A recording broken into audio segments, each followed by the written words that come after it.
We go over some comments from Mitch Kupchak about Montrezl Harrell and the acquisition just last week, plus some of the young players that could have been dealt in a potential deal. And then we'll preview the game tonight against Minnesota. All today on the Locked On Hornets podcast.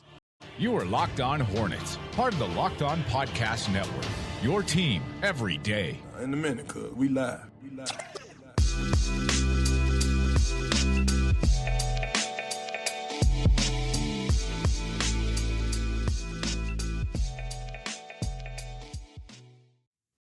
It's Locked On Hornets. We're part of the Locked On Podcast Network, your team every day, local experts on the #1 daily sports podcast network. Make sure you check us out anywhere you get your podcast, all the platforms. We're on YouTube as well. We've got the subscribers climbing up right now, which is great. So go check us out on YouTube. I think we're at about 1,070, something like that, which means we are well past the 1,000 mark, which means we are due for a face painting.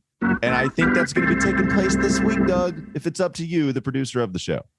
Yes, it is up to me. And I say we will do the face paint. We will live up to these obligations that we have set out for ourselves. We've turned over a new leaf this generation, this reiteration kind of like we're starting to follow through on stuff that we never did before. We're growing, Doug. It's called being professional. Well, we're growing, but also we're on camera. And when you're on camera, that when you show your face, you have a little bit more responsibility to live up to the things that you say you're going to do. So we will be painting our faces. I have bought the teal face paint. Have you bought your purple face paint?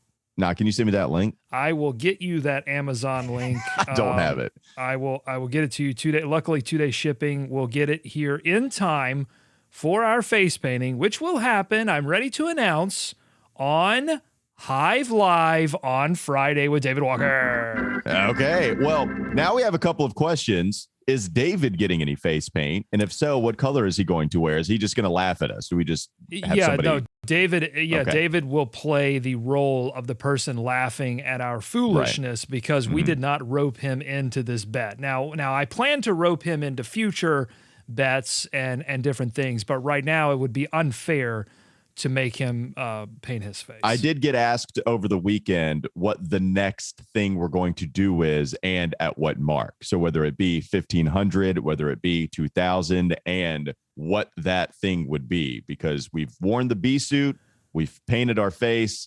People are wanting to know what the next way is that we're going to embarrass ourselves. I would actually throw that question back out to the YouTube commenters right now. Comment on this video. I'm going to set the mark at 2,000.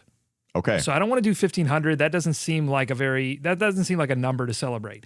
But 2,000 would be a big number to celebrate. We'll party like it's 1999 when we get to 2,000. But you tell us what you want to do. We'll select it. I mean, because I know these YouTube, because some of them don't like us for our opinion, so they might be like drive your car off a cliff or something. Yeah. So I will select it, but you can definitely nominate some things that we can do to celebrate 2,000.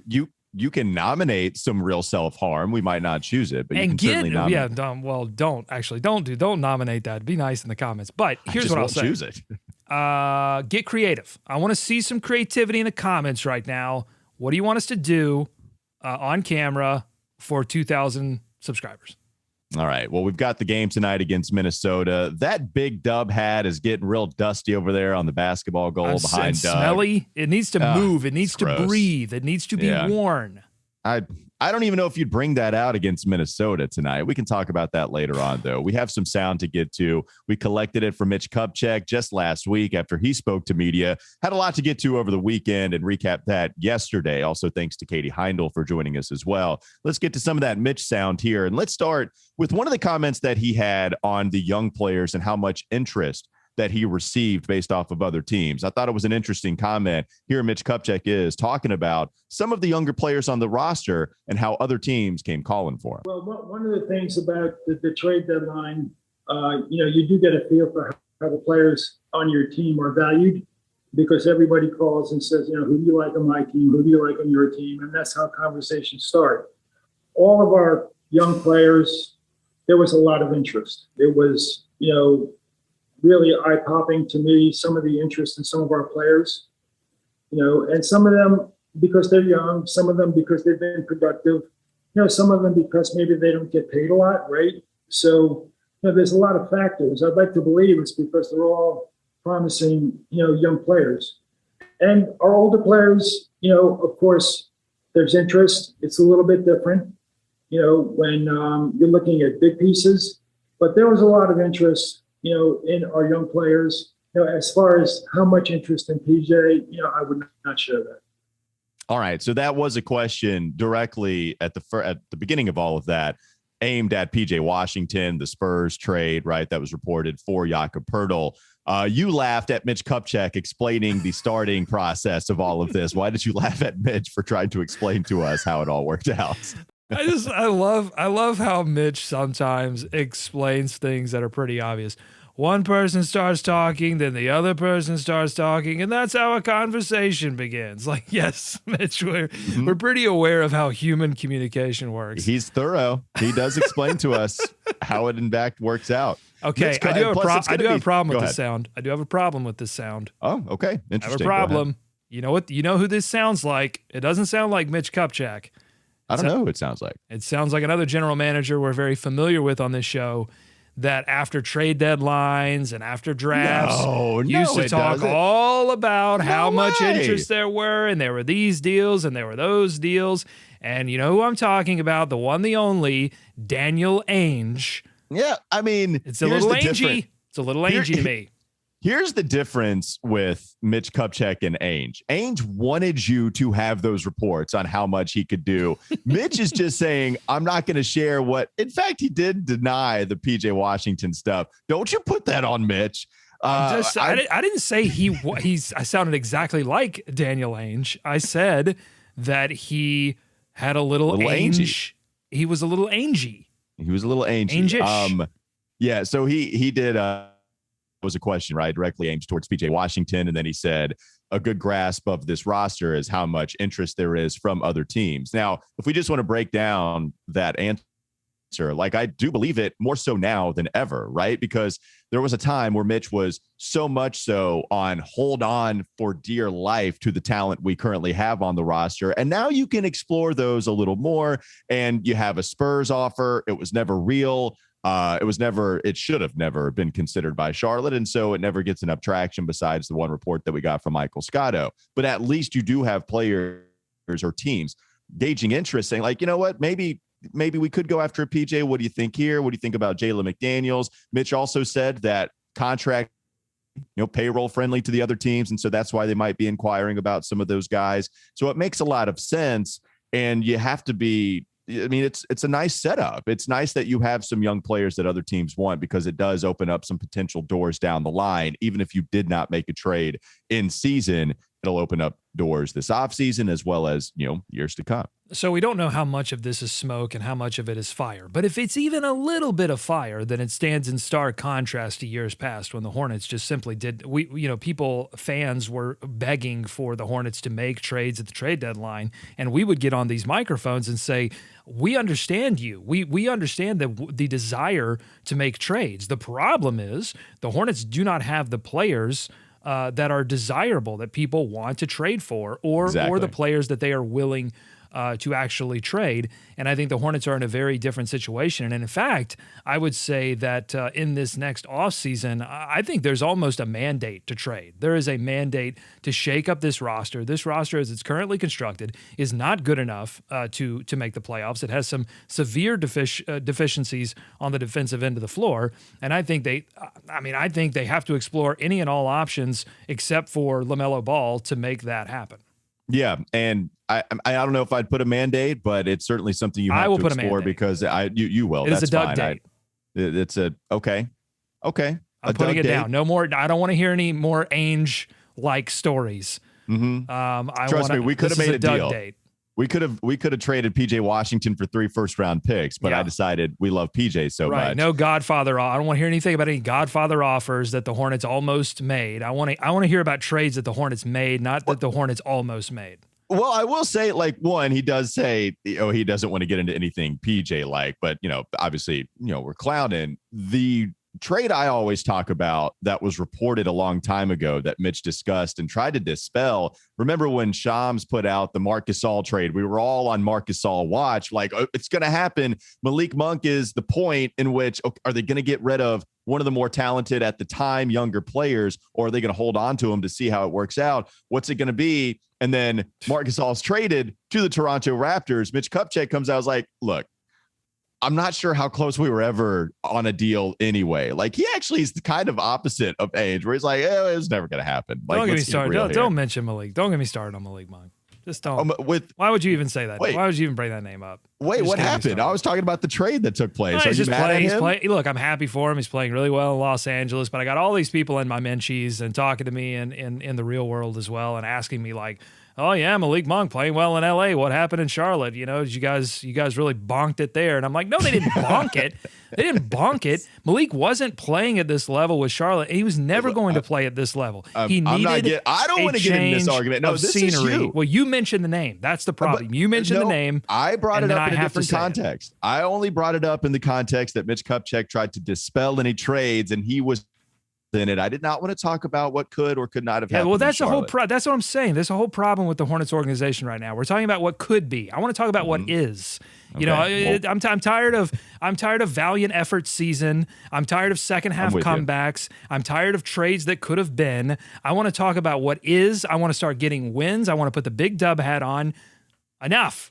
All right, that's fine. I want to see you put the big dub hat on, Doug. I want that for you. In fact, I make it a Doug date for the Hornets to win tonight against Minnesota, and we'll get to that in the third segment. Second one, though, I do want to discuss more about Mitch Kupchak and his comments, even bringing in a Montrezl Harrell. That's the present. That's right now. That's what's happened, and that's what we can talk about. Football might be over for the season, but basketball, it's full steam for both pro and college hoops. From the latest odds, totals, player performance props to where the next fired coach is going to land. BetOnline.net is the number one spot for all your sports betting needs. BetOnline remains the best spot for all your sports scores, podcasts, and news this season. It's not just basketball, by the way. BetOnline.net is your source for hockey, boxing, and UFC odds, right to the Olympic coverage and information. Head to the website today or use your mobile device to learn more about the trends and the action. BetOnline, where the game starts. Let's talk more Mitch Kupchak coming up next. Locked On Hornets podcast. You are listening to the Locked On Hornets podcast. Main character for American Psycho was Patrick Bateman, which really confused me. I always thought that Jason Bateman was Patrick Bateman and that Patrick Bateman was Jason Bateman. It's time for more of the Locked On Hornets podcast.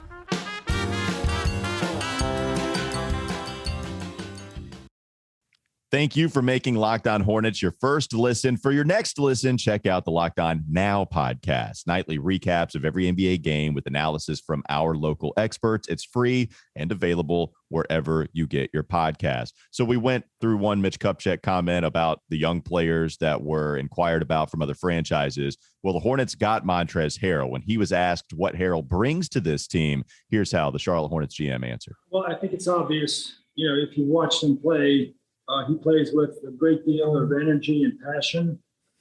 That goes obvious, a long Doug. way. It's obvious. On the court, in the locker room, we do have a bunch of young players, a couple of older players, but he does play with a great deal of energy and passion. So that's going to be, something very welcome to this group. One of the elite finishers, in the NBA. Very good rebounder, in particular, very good offensive rebounder. Those are, things that, we felt, we needed.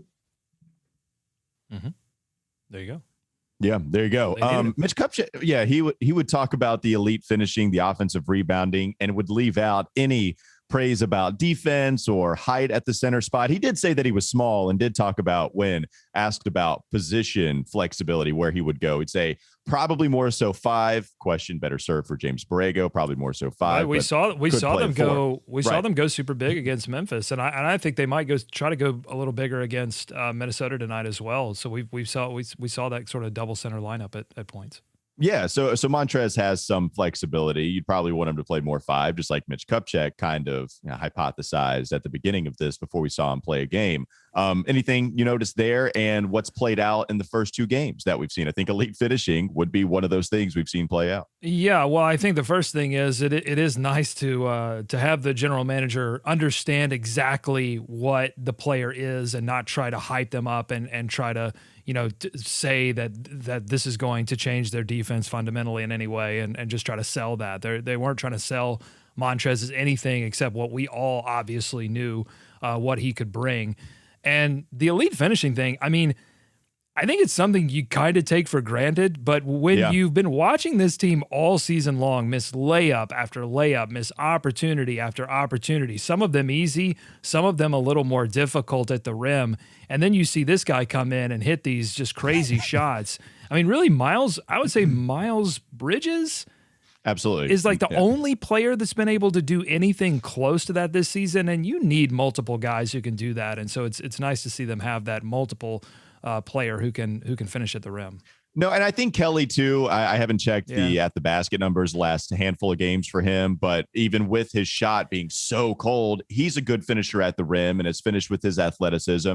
Miles is the same pace as what he was last year, at least as last time I checked. But that's kind of it. LaMelo still needs to continue to improve in that area, and we've talked about that. And part of the reason he pulls up for his floater a lot, I think, is an understanding that he's a little more deadly there than going all the way and taking contact. Well, that's the thing. Like when we talked about PJ Washington and how improved he would be, I looked at this stat, and that's something I asked him at Hornets Media Day. Was there anything that you could put your finger on as to why some of these shots weren't going in when you were scoring in the paint? Was there positioning? Did you think that there are ways that you could use your body better for leverage, whatever? And he said, sometimes you put the ball on the basket and it hits the rim and then it bounces off the rim without going in the basket. Yeah, that's what happened. He gave me a Torian Prince answer, just like he did at Baylor that time. Like it was like, I don't know. They're just not really going in. And, it hasn't really come. No, he did. He's Captain Obvious. Well, no, this is PJ. I didn't ask Mitch about this. No, I'm sorry. Washington. Then my joke wasn't as funny. I thought you were asking Mitch Kupchak this. Yeah, the impression wasn't on point. The content. Well, it was if you were talking to Mitch. I think that's a dead-on impression. No, that's perfect. You sound just like him. I thought you were Mitch for a second. We had a new co-host. But when I asked PJ about that, he said, I don't know, they just weren't going in. Bottom line is that PJ plays a lot of five, and he's not hitting at the rim all that well. That's kind of happened the last two seasons. He hasn't taken a dramatic step like I hoped he would. And that's where Trez can come in and really help. As we talk about Kupchak, dude is hilarious. To in press conferences, we actually hear like some of the Locked On Lakers guys talk about it. I've seen them make some comments with Mitch, like the way he talks. It's he's gonna take his breaks. He's a solo radio host taking his pauses to sell his point. I do too. Like that's the thing, and I do think one thing I've really respected about Mitch Kupchak, he's pretty damn honest. James Borrego's going to give us coach speak constantly, right? Borrego, he's going to keep everything. Although I think this season you've seen the seams start to come undone a little bit, and that's always some examples. It's easy to do coach speak when the expectations aren't very high, or when the team's playing well. Super easy to do coach speak. But when you take loss after tough loss after tough loss, and the expectations are a little higher, I've started to see a few cracks in the James Borrego coach speak armor. I wouldn't say he's not Steve Clifford speaking to the media. Clifford. Cliff was honest. But Borrego's not bad. I just don't think he's great. He's probably anywhere from that average to good when giving you some substance, but a lot of, they played with good spirit. We're going to play with the four pillars. He's going to have that. Yeah, anyway. And Borrego's not dishonest. He's he's just hiding everything. My point being with Kupchak, he's always been pretty upfront and realistic. And I think that's refreshing. GMs will kind of hide behind this, well, you never know or whatever. But Kupchak has always been really honest about what this team needs. Remember, you would joke about it. Like, it's like, well, we need a lot more talent. Like, it's almost disparaging. And that's a soundbite that we had in the first go around. It's clear this team doesn't have a lot of talent.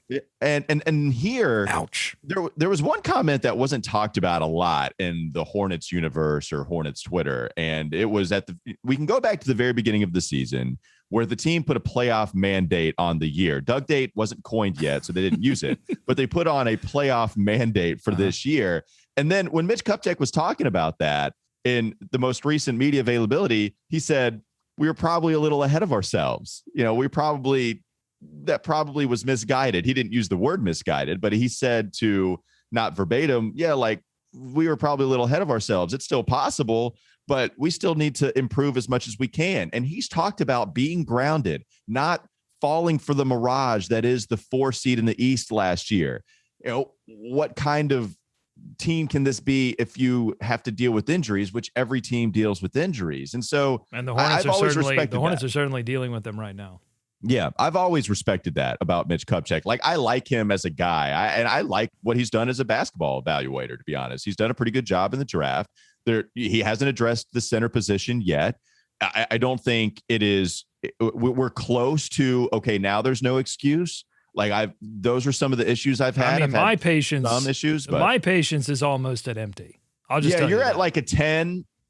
You're at least 9.5. I'm probably at like a 7.5, 8. Like, I'm with you, but you're leading the charge. Yeah, well, I mean, and the only reason I excused this trade deadline move that didn't really address the issue is that they do have these mounting injuries that I think have prevented them from, really being one move away.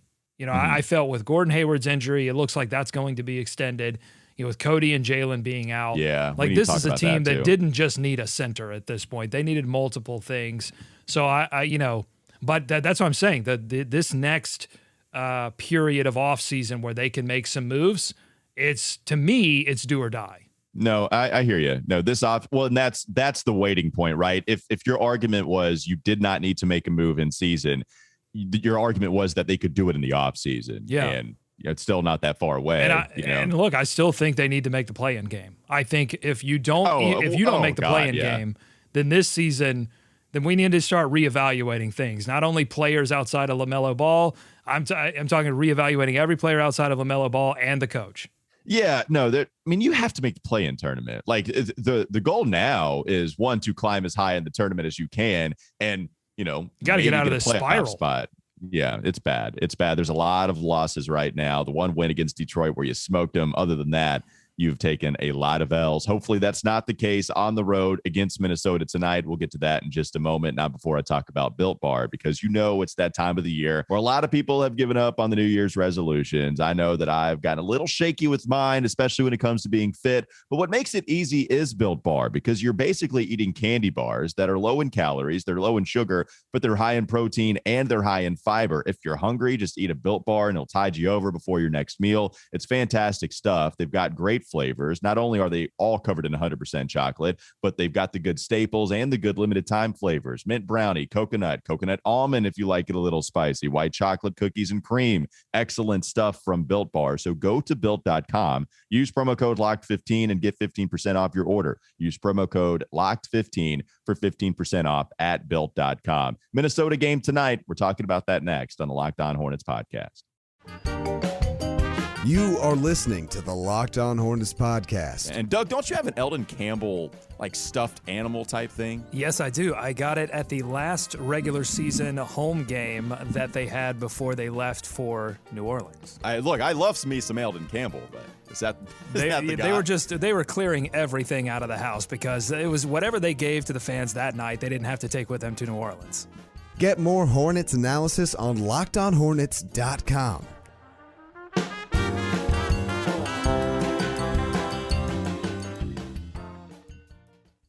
Walker, I just showed my, we just played the bump where I talked about my Eldon Campbell Beanie Baby that I received at the final regular season home game of the first iteration of the Charlotte Hornets.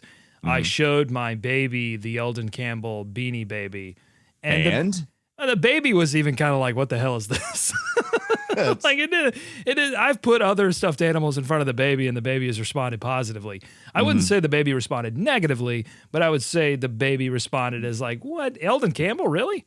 The perfect reaction to an Eldon Campbell Beanie Baby. I think so. I think if she rated her top 30 Hornets of all time, she would have had a reaction to what is basically like the 17th, 18th, 19th best Charlotte Hornet ever, So yeah, her first word was Mashburn. It's excellent. And as you can see the jersey in the background, it's a Mashburn household over there with the Bransons, and it is passed on to a different generation. Let's talk about another comment from Mitch Kupchak and then transition into Minnesota, because he gave us a little bit of an injury update and a look ahead with Jalen McDaniels, with Cody Martin, and with Gordon Hayward. In that press availability just last week, he said it does look like we're going to be without Cody Martin and Jalen McDaniels for a little longer. We didn't expect both of these guys to be out as long as they have been, but here we are again with the latest report saying that they are going to miss this game against Minnesota. McDaniels out with a ankle sprain. Martin is out with a left ankle / Achilles soreness. So a couple of different things going on with Cody Martin. And then Gordon Hayward is out with his left ankle problem as well. Mitch Kupchak did say that he expects Gordon Hayward to be out longer than both Jalen McDaniels and Cody Martin. We did get another designation for Gordon again, saying he's still out indefinitely. He has not shaken that tag, which could mean anything, but it usually tends to mean bad unless a player is suspended, a really good one in college basketball, and then it means one game. But everything else in the NBA indefinitely means bad. Man, and this is the problem with trying to evaluate the Hornets. Like those are guys that are very much so a part of the rotation. You're talking about two of the better defenders on this team. It's Cody Martin, it's Jalen McDaniels, it's PJ Washington, Miles Bridges when he's not falling asleep off ball. Like that helps. Or I mean that hurts you. It helps when they're in the roster. It hurts you right now. What do you make of this injury problem that the Hornets are experiencing? Yeah, I mean, it's honestly, it's devastating because the Hornets coming into this season really couldn't bear to miss multiple players. And they've already had to live through this once when they went through the COVID spell and were missing LaMelo Ball and Terry Rozier and Mason Plumlee. And we saw them, I called it valiant effort season because they were putting up really tough results, piling up some losses, getting a few wins to survive. But I don't think it's fair to expect this team to sustain this level of injury for this long. Well, and that's why when you make that trade for Montrez, you do just go all in on offense, which isn't going to help, which is not only going to help you as the season ends, but it's going to help you right now when you're not going to be able to get this wing defender, because I think the most valuable archetype player are the 6'8" athletic wings. Nobody wants to trade that for pennies on the dollar. Nobody wants to trade that for Ish Smith and Vernon Carey. They want to trade it for a reclamation project that's talented, because a lot of those guys get traded as reclamation projects because they are so valuable. And here you have Jalen McDaniels, who fits that kind of mold as a 3-and-D 6'10" dude. And here's Cody Martin, who on ball is hell to deal with, and is come along so well offensively. I mean, we're not even talking about McDaniels shooting and Cody Martin shooting, which is crazy that we're talking about that. Like, Doug, even offensively, those guys are helping you and you're missing it. Yeah, I mean, they stand as sort of examples of the kind of player development that we've seen in the Borrego era of the Charlotte Hornets. I mean, say what you will about his in-game decisions, his minutes. I know people have a lot of problems with that, but this team has been able to get players in their system and develop them and improve them as they've gone along. But they need defense because the Hornets are not winning shootouts this season. They are 3-17 when their opponent scores 120 points or more. They are 16-2 when their opponent scores 110 or less. So the games they've won this season, of the 29, a majority of them, they've played stellar defense. So that's where the struggle is. And the problem is they play Minnesota tonight. Minnesota on a bit of a home hot streak, and they're playing pretty excellent offense. So this is going to be another big challenge for them. Yeah, I mean, you look at the Hornets schedule, it's not easy. And I think that's probably something I overlooked as well as a lot of other people when you discuss the Spectrum Center having so many games there. The Hornets were playing well at home. You're like, all right, this is where it gets easier because you are playing so many home games, and it should, but now they're losing a lot of home games. The problem is it's against good teams. That's something Mitch addressed as well. It's like, it's great. We're going to be in Charlotte a lot. Problem is, our opponent is pretty tough. You have Minnesota on the road, but then you have Miami, Toronto, and Detroit at home. certainly should beat Detroit, but Miami and Toronto, you've had your problems with both of them. Miami is the number 1 seed, and Toronto, they're climbing up the standings, and you've lost both times that you've played the Raptors. Then you have Milwaukee on the road, Cleveland on the road. Coming back home, you've got a new revamped Brooklyn, a Boston team that has made a couple of deals at the deadline. Like that's what's tough here. And Minnesota tonight, is this a big dub cap type of win if they get it, Doug? It depends on how they get it. I mean, if they can stifle a Minnesota offense led by Cat and Anthony Edwards that has been just absolutely electric lately, then I think it is big dub territory. But if they can't, if they try to get into a shootout with the Timberwolves, then I think it's not big dub territory. They have beaten Minnesota once this season, 133-115 back in November. Oubre hot shooting. Would love to see that return. Oh my God. He had 27 in the game and a ton of 3-pointers. So, that to me would not, I don't want to see 115. I want to see if it's big dub territory, it's Minnesota under 110. Yeah. And by the way, the Vegas doesn't like the Hornets in this one. Believe the line. You want to play guess the line? Bet on with our friends at Bet Online. You want to do a little guess the line? I crave guess the line. Yes, this is a great radio game. This is right up my alley. I kind of spoiled part of it that the Hornets are the dogs. So okay, well, if Minnesota's favored, then I would say Minnesota is favored at home, 30-27. Give me a 3-point line in favor of Minnesota. Sorry, that's incorrect. 6 points they're giving the Charlotte Hornets. The line at +6, over under set at 245. That's a big spread, right? They expect this one to be a shootout that Minnesota wins by multiple possessions. I guess they're riding the hot streak of one Minnesota and taking a look at the Charlotte schedule recently and be like, ooh, yeah, they're not playing Detroit, so this is going to be a big fat L. What I want to see in this game? JT Thor. Okay. If Thor sits in this game, watch out tomorrow, buddy. I don't care. Look, is Wes coming on tomorrow? I'm ready. Should be. We haven't. Watch out, Wes. The straight fire might be coming out of my mouth if JT Thor doesn't play some. And I'm not talking about 5 minutes. I'm not talking about garbage minutes if they're down or if it's a blowout. I want to see JT Thor serious minutes. Let this kid. He's gotten your attention. Let's see what this kid can do. Come on. What? Well, we've seen in the comments on YouTube where people are like, yeah, James Borrego has said this before, how he has to find minutes for guys. And you know what? They're absolutely right. He's like, I gotta find some. I don't know where they are. They might be over here. They might be. I gotta find them. Don't worry, I'll find them. Yeah, right. Jalen McDaniels is really the only guy that he's followed through with that. Where he's like, Jalen's at the beginning of the season. Jalen's really challenging for minutes, and even then, it took a little while. But eventually, McDaniels was a mainstay, a part of the rotation. After that, hey, I got to find minutes for Book Night. Now he's got to find minutes for JT Thor. It's a good problem to have, I guess, but Borrego, just because he said it, it doesn't mean it's going to happen. It's like me with folding laundry. It's like, I'll get it to you. Is it in there? Okay, I'll get to it in just 1 second. I imagine a lot of people can relate to that. It was a really balanced scoring attack, by the way, against Minnesota last time. All the starters scored in double figures. Jalen McDaniels scored 14 off the bench. You mentioned Kelly Oubre going hot, scoring 27 and leading the team. And the starter, by the way, in that one was PJ Washington. He actually had 17 points, goes 6 of 12 from the field and hits 5 3-pointers. So everybody ate against Minnesota. They really rebounded well, 44 evenly distributed with a lot of the guys that got some run. Can you get a well-balanced game from these players tonight, despite being down 3 players that got significant run in that game? The good news is that Minnesota allows a ton of offensive rebounds, and the Hornets are generally a good offensive team. So yeah, maybe Harrell eats in this game. Maybe get a few more minutes for them.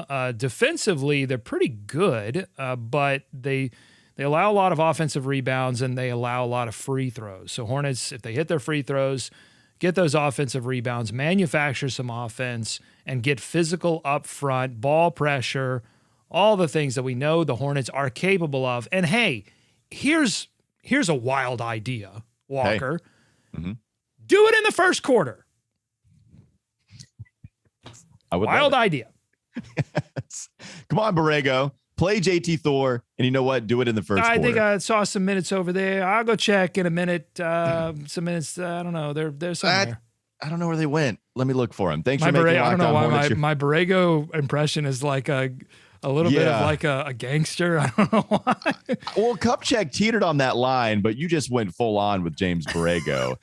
And what's worse is you were talking about PJ Washington when you were talking. It should have been PJ when you were talking about Mitch Kupchak. Better luck next time on the impressions, Doug. We live to fight another day. We have Wes Bryant on tomorrow. We can work on it. Thanks for making Locked On Hornets your first listen every single day. Wes should be joining us for Wes Wednesdays tomorrow. Straight fire. Is it fire or is it fizzle? Now make your second listen Locked On Bets, your daily one-stop shop for all your gambling needs. Locked On Bets is hosted by your boy Q, with expert analysis and insight from Lee Sterling. It's free and available on all platforms. I'm limping to the finish line. Join us tomorrow. Have a great rest of your day.